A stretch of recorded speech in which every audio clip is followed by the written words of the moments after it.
Buenos días, mi nombre es Charik Natalia Cifuentes Herrera, de grado 11 del Colegio Comunal Albert Einstein, y hoy les vengo a hablar acerca de la literatura clásica latina. Acto cuarto. Hércules, derribado por mi mano vencedora, cayó Lico, mordiendo la tierra con su boca. Luego todo aquel que había sido partícipe de su tiranía haya sido en tierra partícipe de su castigo. Ahora como vencedor voy a ofrecer un sacrificio a mi Padre y a los dioses de arriba y a honrar sus altares inmolándoles las víctimas que ellos merecen. A ti, compañera.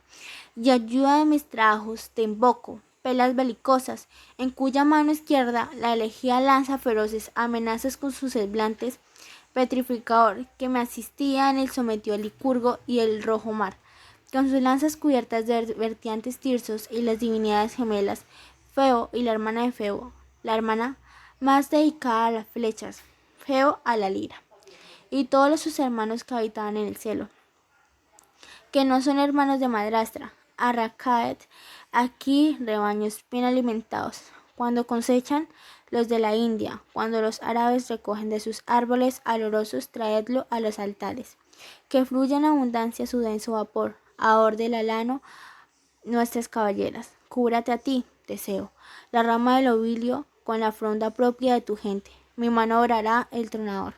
Tú rendirás a culto a los fundadores de la ciudad y al antro silvestre del fiero seto, y a Dirce las famosas aguas y al hogar tirio del reino extranjero. Echad incienso a las llamas. En muchos sentidos, la literatura latina es heredada y deudora de la literatura griega, retomaba sus tópicos y elementos mitológicos para representar los problemas propios de su ciudad. La literatura clásica latina fue escrita en latín, una de las lenguas más difundidas y la principal lengua del imperio. Su escritura se basó en la regla un sonido por letra. Luego de la caída del imperio, el latín se siguió manteniendo como lengua culta y lengua sagrada franca. Por eso es común hallar muchos escritos en latín en el medioevo y hasta en el Renacimiento.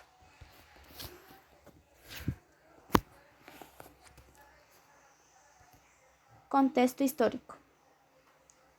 Se habla comúnmente del Imperio Romano, pero en realidad debería hablarse sobre la civilización de la antigua Roma. Esta se divide en tres estadios históricos. Primero, la República. La República fue establecida en el año 509 a.C. con una constitución y una clara separación de poderes. Segundo, el Imperio. Se formó a partir de una sucesión de victorias durante guerras civiles, llevados a cabo por César Augusto, quien abolió la República y se autoproclamó emperador. Tercero, la caída, propiciada por las divisiones internas y a las invasiones bárbaras. La historia del Imperio Romano está marcada por los cambios de emperadores, también llamados Césares, por Julio César, y por constantes guerras y conquistas de los pueblos aledaños. Algunos eventos más representativos son las tres guerras púnicas, 264 hasta 146 a.C., la guerra y conquista de las Galias, 58 a 51 a.C., territorio que hoy abarcaría gran parte del territorio de Alemania, Francia, Gran Bretaña y España. La división del imperio el 284 y 305 por el emperador Diocleciano, que repartió el imperio geográficamente entre sus hijos. Los romanos absorbieron diferentes elementos culturales de los pueblos que caían bajo su yugo. De los griegos tomaron su mitología y además se basaron en su alfabeto para construir el suyo. El principio de los alfabetos fue una gran letra por sonido. De acuerdo con esto, el latín clásico se mantuvo en la escritura de una manera estática, mientras que en la oralidad sufría grandes cambios. Debido al contacto lingüístico con los otros pueblos, a estas nuevas formas de habla latina corrupta se le llamó latín vulgar, porque era el vulgo del populo de las analfabetas. Sin embargo, el uso siguió cambiando su estructura y, después de la caída del imperio, en el medioevo, ese latín vulgar sería usado por la Iglesia. Todo el gran poderío militar se basaba en el ejército, famoso por su fuerza y crueldad. Los soldados eran sometidos a un entrenamiento inhumano que veía sus frutos durante las guerras, ya que los legionarios, soldados de infantería pesada, pensaban o marchaban hasta los 25 años buscando batallas. Teoría literaria y características. Al buscar los orígenes de la literatura clásica latina, hay que situarse en la época arcaica y tener en cuenta que el latín se había influenciado aún con la lengua literaria. El primer autor latino del que se tiene conocimiento es un orador llamado Apio Claudio Alciego, que elaboró un discurso contra la propuesta de paz de Pirro en el 280 a.C. Su discurso fue el primero que se publicó en Roma y todavía se leía en época del Cicerón, lo que se da cuenta del prestigio del que gozaba la retórica como actividad literaria en las esferas públicas. De los textos latinos de esta época nos han llegado apenas algunas obras de fragmento, como las sátiras de Lucilio. Sin embargo, lograron sobrevivir las comedias de Plauto y Terencio y los poemas épicos de Nevio y Enio. No fue sino hasta el reinado de Augusto como fueron escritas las Eneida de Virgilio y An Urbe Candida de Tito Livio, que recopiló la historia de Roma desde su fundación. Analiza las principales características de la literatura clásica latina que están resumidas en la siguiente tabla. Características de la literatura clásica latina. Escritas en verso. La lírica se caracteriza por métrica exacta con su acompañamiento musical. Épica. Retoma elementos de la épica griega como el tema, la estructura y la métrica. El teatro, en el cual la comedia y el drama latinos adquieren las mismas características de la comedia y la tragedia griegas, diferenciándose solo en vestuarios, ya fueran griegos, ya fueran romanos. Las escritas por el prosa. Filosofía. Se caracteriza por evitar las especulaciones e infundir las praxis. Historia. Fue un género literario en tanto en la narración escrita del pasado que tiene un valor estético. Retoma la idea de Heródoto, quien afirma que la historia era para el tiempo, no abata el recuerdo de las acciones de los hombres y las grandes empresas no caigan en el olvido. Novela o sátira. El género literario más importante en Roma fue la sátira, en el que se mezclaban diferentes géneros como el poético y el histórico, que le otorgaban un contenido muy rico que realizar críticas severas a la política y sociedad de la época. Características de la metamorfosis de Ovidio. Aquí la clasificación de la metamorfosis se encuentran en este libro. En animales, aproximadamente 55 en aves, en mamíferos, en reptiles y peces, y solo una en insectos. En piedra, unas 27 metamorfosis. En vegetales y en fluidos, estas dos generan un enorme dolor. Las apoteosis, elo elevado a los cielos por varios mecanismos con un efecto espectacular, y los catastróficos, transformación de los personajes de la mitología griega en una estrella o constelación, y los cambios que efectúan los dioses. Las transformaciones de humanos en seres fabulosos, cambios de sexo, rejuvenecimientos, resurrecciones o cambios mágicos. Las transformaciones de objetos en humanos y los cambios del mundo, que en su mayoría aparecen en la cosmología del libro 1.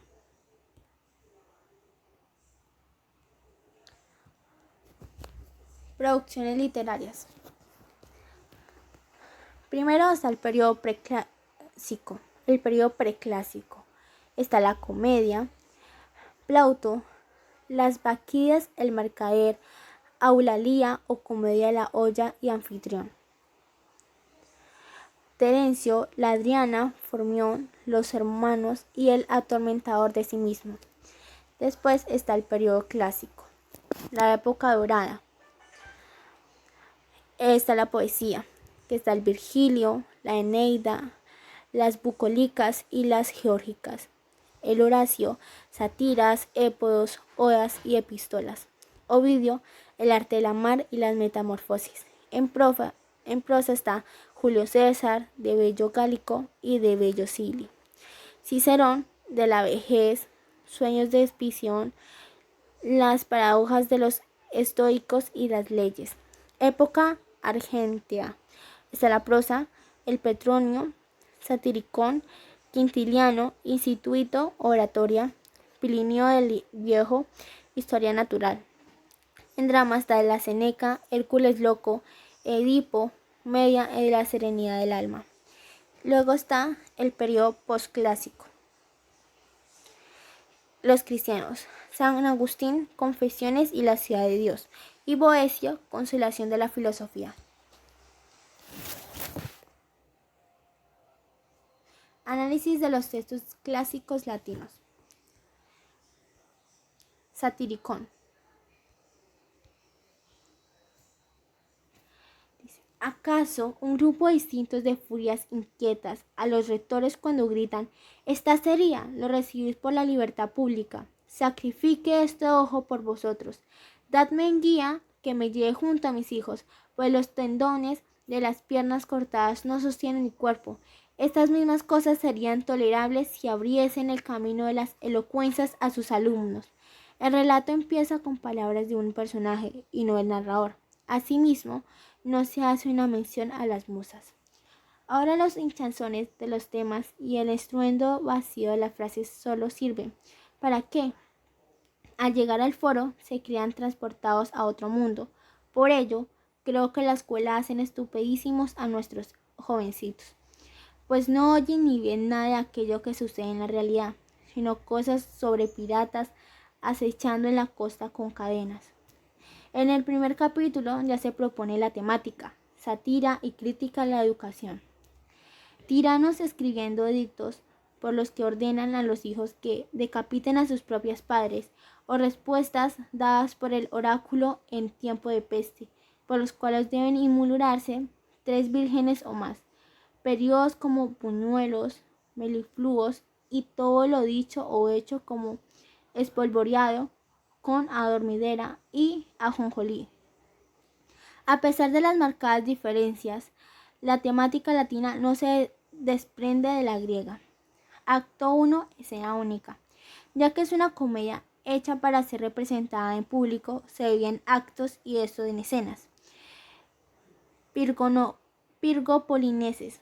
Saliendo de casa, hablando con los esclavos que están dentro, más luciente de los rayos del sol, en un día del cielo límpido, me habéis de dejar el escudo, que cuando llega el caso, su brillo ciega en medio de la batalla a la vista de las filas enemigas, en que quiero consolar a mi espada, que no se le lamente ni espiere de que llevo yo tan largo tiempo sin oficio, cuando está la pobre infeliz ardiendo en deseos de hacer picadillo a los enemigos. La narración se da por medio de los personajes que intervienen en los diálogos, en este caso el militar, protagonista de la obra. Acto 2, escena primera. Polistrión, distinguido público, heme aquí dispuesto a controlarles el argumento de esta comedia, si es que ustedes tienen la bondad de prestarme su atención. Si alguien quiere escuchar, que se levante y se marche, para hacer sitio donde sentarse al que lo quiera. Ahora os diré el argumento y el título de la comedia que vamos a representar, que es para que lo que estáis aquí reunidos en este lugar de fiesta.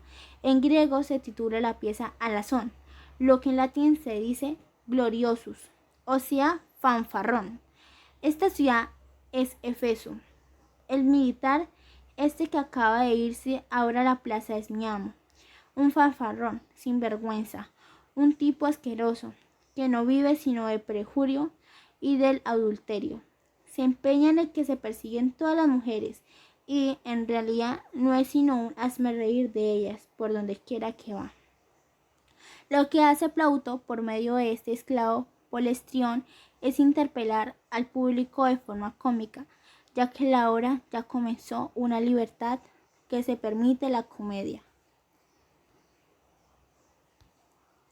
Muchas gracias por su atención.